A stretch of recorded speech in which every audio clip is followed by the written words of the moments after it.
Hey everyone, welcome back to Maggie Hayes Yoga. Welcome to my kitchen. I actually didn't plan this at all, but I just had the thought to create a quick crow pose tutorial. You know, crow pose is so much fun. It was one of the first arm balances that I learned, so I thought that I would just do a quick demo and put it out there and see what you guys think. What's important about crow pose is that it does require a lot of not only strength in the shoulders, but also flexibility in the shoulders. You know, you should be able to kind of wrap them, to move them around, to really get into the pose properly, really. And also flexibility in the hip flexors. So to warm up for this, I would definitely recommend going through some sun salutations to start to open up the shoulders, to start to open up the hip flexors so that we can get into this nice and, well, just get into it well. Okay, so to begin, just come to a kneeling position. And I like to bring the big toes together, so ankles together.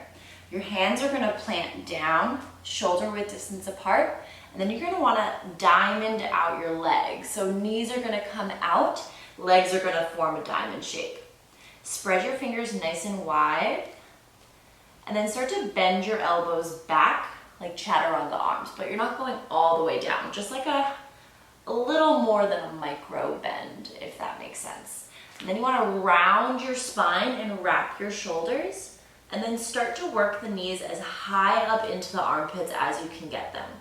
So let me turn this way. So hands plant down, shoulder width distance apart, big toes come together, knees come apart, spine rounds, shoulders wrap. So that's just your shoulder blades moving away from one another. And then knees are going to work up into the armpits. Eventually you're just kind of like gonna nestle them up into your armpits. While you're still working on that hip flexor flexibility, you can bring the knees to like the backs of your elbows. So rounding the spine, wrapping the shoulders, working the knees up into the armpits, and you can hang out right here and just kind of start to push into your big toes, push into all of your toes, and start to rock your energy forward. And as you're rocking forward, keep your eyes focused on one point on the ground, about a foot in front of your fingertips.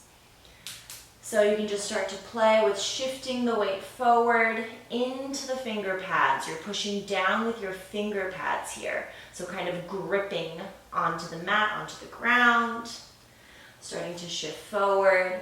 You can play with lifting one toe, the other toe, and you can just kind of hang out there, taking like little steps, and think about squeezing your heel up into your glutes, so up into your butt, essentially. So you can just keep going with that, squeezing the heel up there. So activating the hamstrings, activating the glutes, because you want to use your whole body as you work into this balance. If you end up getting both toes off of the ground, again, squeezing the heels up, in towards the glutes, in towards your butt, and then squeeze your big toes together and squeeze your heels together. That's gonna turn on Mula Bandha, that pelvic floor lock. So you're really gonna be locked into the pose. Keep rounding the spine, pull that belly in so tight, and keep pushing into your finger pads. Eventually, as you get more comfortable, maybe the arms will straighten out, coming into crane.